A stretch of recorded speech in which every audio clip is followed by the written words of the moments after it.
అందరికి నమస్తే. Welcome to TR TV. నేను మీ తిరుపతి. బండి సాయి భగీరథ్ అడ్డంగా దొరికిపోయిందని చెప్పొచ్చు. ఎందుకంటే భగీరథ్ వాళ్ళ ఫ్రెండ్స్ని పోలీసులు విచారణ చేసిరు. పేట్ బషీర్బాగ్ పోలీసులు బండి భగీరథ్ వాళ్ళ దోస్తులను పోలీస్ స్టేషన్ పిలిచి వాళ్ళని రకరకాల ప్రశ్నలు అడిగిరట. ఇప్పుడు ఆ బాధితురాలకు సంబంధించినటువంటి స్టేట్మెంట్ ఏంది?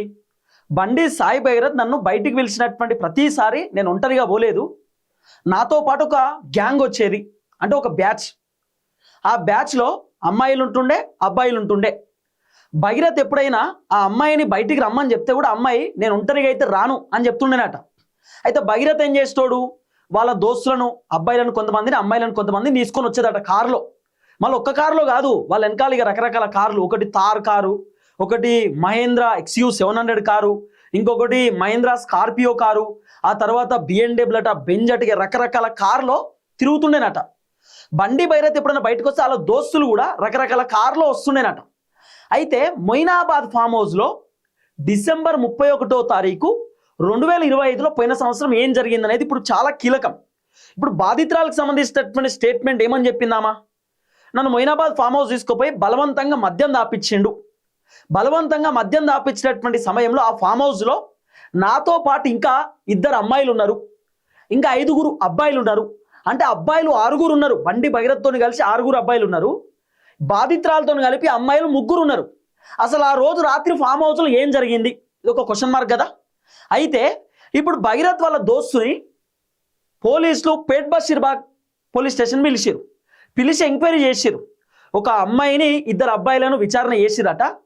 ఈ అమ్మాయి భగీరథ్కు దోస్తట, 2 అబ్బాయిలు కూడా భగీరథ్కు వెరీ క్లోజ్ ఫ్రెండ్స్ అట, మంచి దోస్తులట, ఏడివైనా కలిసే తిరుగుతారట. ఇక అంత రకరకాలు వినబడుతుంది. ఓసారి ఒక కాలేజ్లో బండి సాయి భగీరథ్ 2 పోరగాలను కొడుతున్నాడు. ఆ వీడియో సోషల్ మీడియాలో విపరీతంగా వైరల్ అయింది కదా. ఆ పోరగాలను కొడుతున్నటువంటి దాంట్లో భగీరథ్ వాళ్ళ దోస్తు కూడా ఒక అబ్బాయిని కొట్టిండు. ఆ అబ్బాయినే విచారణ చేసిరట. విచారణ చేస్తే పోలీసులు అడిగినటువంటి ప్రశ్నలకు వీళ్ళు ఏదో సమాధానం చెప్పిరు అనేది వినబడుతున్నటువంటి ఒక అంశం. అయితే పోలీసులు కొన్ని ప్రశ్నలు అడిగిరు అనేది వినబడుతున్న చర్చ. ఏమనట అంటే, అసలు బండి సాయి భగీరథ్ నిజంగానే ఆ అమ్మాయిని ఇబ్బంది పెట్టిండా? ఆ రోజు ఫామ్ హౌస్లో ఏం జరిగింది? ఫామ్ హౌస్లో ఎంతమంది ఉన్నారు? మీరు ఏ టైంకి మొయినాబాద్ ఫామ్ హౌస్కు పోయిర్రు? మీరు మొయినాబాద్ ఫామ్ హౌస్ పోయినప్పుడు అక్కడ సెక్యూరిటీ ఎవరైనా ఉన్నారా? అక్కడ సిబ్బంది ఎవరైనా ఉన్నారా? ఆ రోజు ఫామ్ హౌస్లో ఏ మద్యం మీరు తాగిండ్రు? ఆ అమ్మాయిని ఎక్కడ మీరు పిక్ చేసుకున్నారు? ఆ రోజు వెహికల్ తోలుతున్న అమ్మాయి మరి ఆ బాధితురాలు వెహికల్ ఎందుకు నడుపుతుంది? మరి బాధితురాలు అయితే మేజర్ కాదు, ఆమెకు 17 ఏండ్లు. మరి 17 ఏండ్లు అన్నప్పుడు మేజర్ కానప్పుడు వెహికల్ నడపొద్దు కదా. మరి నడపమని ఎవరు చెప్పిర్రు? ఆ తర్వాత కార్ ఎవరిది? భగీరథ్ కారా లేకపోతే ఆ బాధితురాలకు సంబంధించినటువంటి కారా? వాళ్ళిద్దరే సీసీ కెమెరా ఫుటేజ్లో వచ్చింది. అమ్మాయి దిగుతుంది, భగీరథ్ కూడా, ఇద్దరు దిగుతురు కారు నుండి. మరి మిగతా వాళ్ళు ఎట్లా పోయిరు ఫామ్ హౌస్కి? ఏ విధంగా పోయిరు? మీరు ఏమైనా సపరేట్ కార్ తెచ్చుకున్నారా? తర్వాత 2 అమ్మాయిలు ఫామ్ హౌస్కి వచ్చి ఏం చేసిరు? మీరు 6 ఏం చేసిరు? అసలు ఫామ్ హౌస్లో ఆ రోజు రాత్రి ఏం జరిగింది అనేది పిన్ టు పిన్ అడిగి తెలుసుకునే కార్యక్రమం చేసిరట పోలీసులు. ఆ తర్వాత భగీరథ్ నిజంగానే అమ్మాయిని ఎప్పుడన్నా ఇబ్బంది పెట్టేదా? భగీరథ్ వల్ల అమ్మాయి ఎప్పుడైనా డిస్టర్బెన్స్కు గురైందా? భగీరథ్ ఆ అమ్మాయిని నిజంగానే ఏమన్నా ఇబ్బందికరంగా ఏమన్నా టచ్ చేసుడో, ఇబ్బందికరంగా ఏమన్నా బిహేవ్ చేసేదా? ఆ అమ్మాయి భగీరథ్ ఎట్లుండేటోళ్ళు? ఏ విధంగా ఉండేటోళ్ళు? క్లోజ్ ఉండేటోళ్ళ లేకపోతే అమ్మాయి భగీరథ్ దూరం పెట్టేదా? భగీరథే కావాలని ఆ అమ్మాయిని ఇబ్బంది పెట్టేటోడా? అసలు ఏం జరిగేది? మీ వర్షన్లో మీరు ఏమనుకుంటున్నారు? మీరు చూసినప్పుడు లేకపోతే భగీరథ్ మీతో ఎప్పుడన్నా నేను ఈ అమ్మాయిని అట్లే చేసిన ఇట్లే చేసిన, అమ్మాయిని అట్లే చేస్తా ఇట్లే చేస్తాను ఎప్పుడైనా చెప్పిండా? ఆ అమ్మాయి గురించి ఎప్పుడైనా బ్యాడ్గా మాట్లాడిండా? ఆ బాధితురాల గురించి ఎప్పుడైనా మీతో డిస్కస్ చేసిన? ఇవన్నీ ప్రశ్నలు భగీరథ్ వాళ్ళ దోస్తులను పోలీసులు అడిగిరు అనేది వినబడుతున్న చర్చ. అయితే వీళ్ళు కూడా బండి భగీరథ్ గురించి షాకింగ్ నిజాలు చెప్పిరట, భయంకరమైన నిజాలు. భగీరథ్ తాగినప్పుడు ఎట్లుంటాడు? భగీరథ్ కారు నడిపేటప్పుడు ఎట్లుంటాడు? భగీరథ్ టూర్కు పోయేటప్పుడు ఎట్లుంటాడు? భగీరథ్ ఏ టైంలో ఎట్లుంటాడు? ఎట్లా బిహేవ్ చేస్తాడు? ఎంత ఘోరమైన బిహేవియర్ ఉంటుంది? దోస్తులను ఏమని పిలుస్తాడు? దోస్తులను ఎట్లా తిడతాడు? ఎట్లా కొడతాడు? ఏం చేస్తాడు అనేది అలా దోస్తులు కూడా మొత్తం పిన్ టు పిన్ పోలీసులకు చెప్పారు అనేది వినబడుతున్న ఒక అంశం. తర్వాత వీళ్ళకి ఒక స్నాప్చాట్ గ్రూప్ ఉంటుందట. స్నాప్చాట్ గ్రూప్ ఉంటుందా? స్నాప్చాట్ గ్రూప్ ఏదో అంటే నాకు తెలియదు, నిజంగా గ్రూప్ ఉంటుంది అంటారు కాబట్టి నేను ఎప్పుడు యూజ్ చేయలేదు స్నాప్చాట్ ఏదో గ్రూప్ ఉంటుందట. ఈ స్నాప్చాట్ గ్రూప్లో 7-8 మంది పొరగాళ్ళు ఉంటారట. 2-3 అమ్మాయిలు, మిగతా వాళ్ళు అబ్బాయిలు ఉంటారట. వీళ్ళు ఏం చేసినా కూడా, ఏ యాక్టివిటీ చేసినా కూడా ఆ గ్రూప్లో వేస్తారట. అయితే ఇప్పుడు బాధితురాలకు సంబంధించినటువంటి కొన్ని ఫోటోలు, వీడియోలు సోషల్ మీడియాలో విపరీతంగా వైరల్ అయినాయి కదా. ఇవి వీళ్ళు స్నాప్చాట్లో కొట్టేది, అంటే స్నాప్చాట్లో పంపించేది. ఇప్పుడు ఆ అమ్మాయి కళ్ళు తాగుతుంది అని చెప్పి ఒక వీడియో బయటకు వచ్చింది కదా, ఆ వీడియో సీక్రెట్గా ఎవడో రికార్డ్ చేసి స్నాప్చాట్ గ్రూప్లో వేయడం. ఆ స్నాప్చాట్ గ్రూప్లో ఆ బాధితురాలకు సంబంధించినటువంటి కాంటాక్ట్ లేదు, వీళ్ళు దోస్తులు సపరేట్ స్నాప్చాట్. ఆ స్నాప్చాట్లో వీళ్ళు రకరకాల వీడియోలు ఫోటోలు మొత్తం వైరల్ చేయడం అట. వీళ్ళు ఏం చేసినా, వీళ్ళు ఆఖరికి మద్యం తాగినా సిగరెట్ తాగినా వీళ్ళు ఏం చేసినా స్నాప్చాట్ గ్రూప్లో వైరల్ చేసుకునేదట. లేకపోతే ఎక్కడికైనా టూర్కి పోయినా స్నాప్చాట్లో ఫోటో తీసి గ్రూప్లో వేసుకోవడం.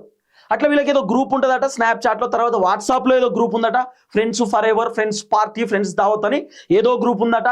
తర్వాత ఇన్స్టాగ్రామ్లో కూడా వీళ్ళకి ఏదో ఛానల్ ఉందట, ఏదో గ్రూపు దోస్తులది. ఇట్లా రకరకాల వినబడుతున్నటువంటి అంశం.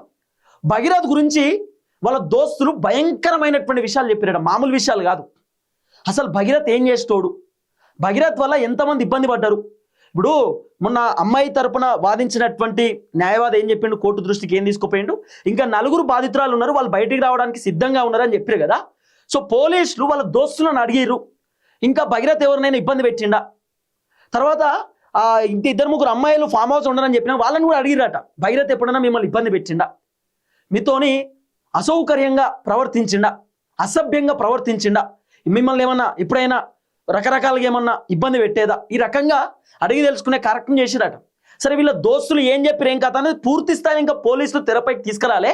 మనకు అందుతున్న సమాచారం కొంత బయట వినబడుతున్నటువంటి చర్చ ఏంటంటే, వాళ్ళ దోస్తులు చాలా చెప్పిరట భగీరథ్ గురించి, చాలా చాలా చాలా చెప్పిరట. ఇప్పుడు భగీరథ్ వాళ్ళ దోస్తులతో పాటు ఫామ్ హౌస్ ఎవడైతే ఇచ్చిండో ఆ ఓనర్ని కూడా ఇప్పుడు ప్రశ్నించడానికి రెడీగా ఉన్నారు పోలీసులు. ఫామ్ హౌస్ ఓనర్ ఉంటారు కదా, ఫామ్ హౌస్ ఓనర్ని కూడా ఇప్పుడు ప్రశ్నించబోతున్నారు. ఫామ్ హౌస్లో వాచ్మెన్ ఉంటుండేనట, ఆ వాచ్మెన్ని కూడా ప్రశ్నించబోతున్నారు. వాచ్మెన్ తోటి రాత్రి బిర్యానీ తెప్పించుకున్నారు అనేది వినబడుతున్న అంశం. ఏదో బిర్యానీ తెప్పించుకున్నారని, వాచ్మెనే తీసుకొచ్చేదని, ఆ ఫామ్ హౌస్కి ఫస్ట్ టైం కాదు చాలా సార్లు పోయినారని, చాలా సార్లు ఫామ్ హౌస్కి ఎందుకు పోయారు. ఇప్పుడు 31st నైట్ డిసెంబర్ సాధారణంగా ఫామ్ హౌస్ ఎవరికి ఇయ్యరు, ఎందుకంటే పార్టీలు దావతులు గొడవ పంచాయతీ జరుగుతుందని తెలుసు.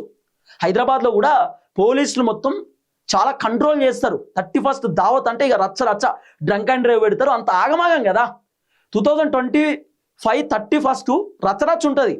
ఇప్పుడైనా 31st డిసెంబర్ 31st రచ్చనే. మీరు ఏడివైనా రచ్చే, తాగుడు తోడు తొంగుకున్నాడు గంతే, తాగుడు సప్పుడేక కళ్ళు తిరిగి పండుకున్నాడు, ఇదే ఉంటుంది ఇక కథ, పడిపోవుడు. సో మరి అసలు 31st రోజు ఫామ్ హౌస్ ఎట్లా ఇచ్చారో పెద్ద క్వశ్చన్ మార్క్.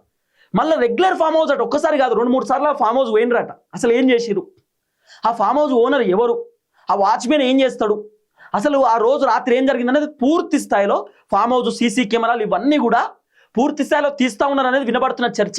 దీంట్లో ఇంకోటి ఏంది చెప్పనా, నానక్రామ్ గూడ దగ్గర అపార్ట్మెంట్కి భగీరథ్ ఈ అమ్మాయిని తీసుకుపోయి అక్కడ కూడా ఇబ్బంది పెట్టిండట. భగీరథ్ అక్కడ తీసుకుపోయినాడు, అక్కడ కూడా 2-3 దోస్తులు ఉన్నారట భగీరథ్తో పాటు పోయిన వాళ్ళు, అక్కడ కూడా విచారణ చేస్తున్నారు. ఇంకో ట్విస్ట్ ఏంటంటే, ఇప్పుడు భగీరథ్తో పాటు భగీరథ్ దోస్తులు కొంతమంది ఉన్నారు కదా, వాళ్ళపైన కూడా కేసులు అవుతున్నాయి. ఎందుకంటే వాళ్ళకు ఈ అమ్మాయి 17 ఏళ్ళని తెలుసు కదా, తెలిసినప్పటికీ ఈ అమ్మాయితో ఫ్రెండ్షిప్ చేసి ఈ అమ్మాయిని అటు తీసుకుపోయి ఇంకో ట్విస్ట్ ఏంది చెప్పనా, అమ్మాయికి అసలు తాగుడు అలవాట్లేదట. వీళ్ళే బలవంతంగా బ్రీజర్ తాగితే నార్మల్ తీయగుంటుంది, తాగొచ్చు, ఏం కాదని చెప్పి అమ్మాయిని ప్రెజర్ చేసి ఇబ్బంది పెట్టి బ్రీజర్ తాపించారు. ఆ అమ్మాయి చదువుకోకుండా చదువుని డైవర్ట్ చేసిరు.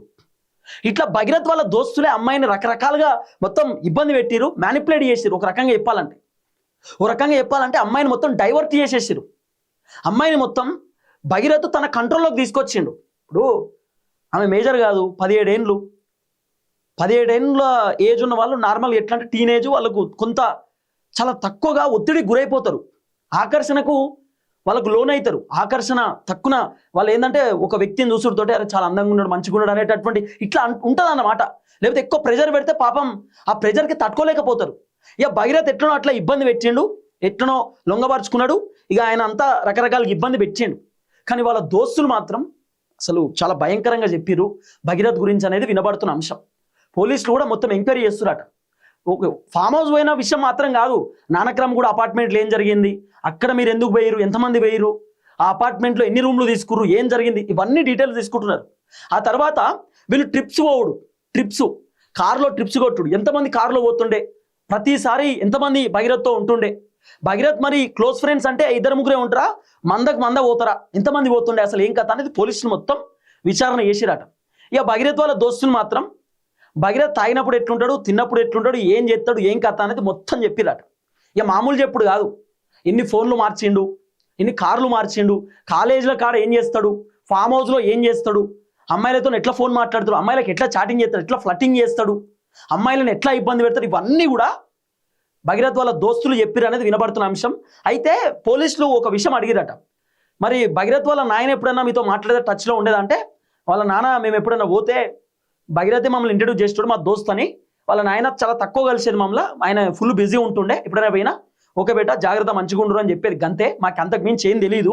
మరి ఈ అమ్మాయి భగీరథ్ వాళ్ళ నాయన దగ్గరికి పోతే వాళ్ళ నాయన తిట్టిండట, వాళ్ళ నాయన వీళ్ళని బెదిరించి పంపించేసిండట కదా, వీళ్ళ కుటుంబ సభ్యులు పోతే నిజమేనా అని చెప్పి వాళ్ళ దోస్తులను అడిగితే వాళ్ళ దోస్తులు మాకేం తెలియదు అని చెప్పిరట, మాకేం తెలియదు కానీ భగీరథ్ ఇసొంటోడు, ఓ భగీరథ్ ఇట్లుంటారు. ఇంకా భగీరథ్ బిట్లు పెట్టుకునేదట, వీళ్ళ బిట్లు అంటే బెట్టింగ్స్ పెట్టుకుంటారు కదా, నార్మల్గా బెట్టింగ్స్ పెట్టుకుంటాం కదా, ఆ బెట్టింగ్స్ పెట్టుకొని ఈ నేను అమ్మాయిని పడేస్తా చూడు, ఈ అమ్మాయిని పడేస్తా చూడు, నువ్వు జుర్రా నా తడాకా చూపిస్తా, నా సంగతి చూపిస్తా అని బెట్టింగ్లు పెట్టుకున్నాడు. మనం అంటాం కదా నాతో బెట్టు పెట్టరా అని చెప్పి అంటాం కదా, భగీరథ్ కూడా దోస్తులతోటి బిట్టింగ్ పెట్టేది, బిట్టింగ్ పెట్టుకొని అమ్మాయిలతోటి నేను అట్లా చేస్తా ఇట్లా చేస్తా అని చెప్పి బెట్లు, ఎట్లా చూడండి కథ ఎట్లుందో అన్ని విషయాలు వాళ్ళ దోస్తులు పోలీసులకు చెప్పిరట.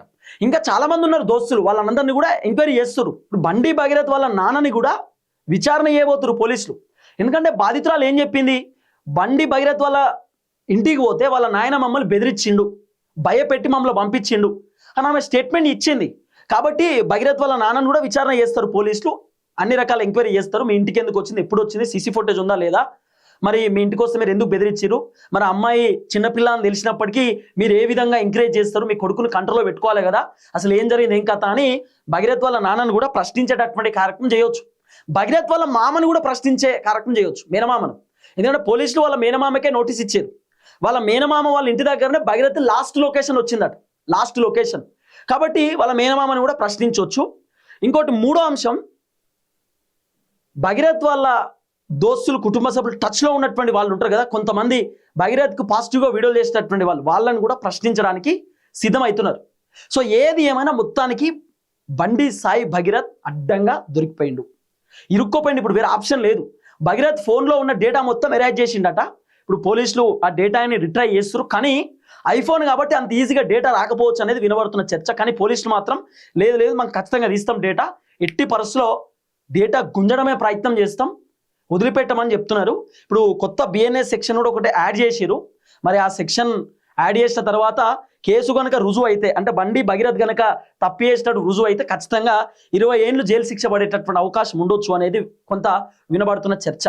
కానీ ఏది ఏమైనా బండి సాయి భగీరథ్ దోస్తులు షాకింగ్ నిజాలు చెప్పిరట, అసలు భయంకరమైనటువంటి వాస్తవాలు నిజాలు భగీరథ్ గురించి చెప్పిరట.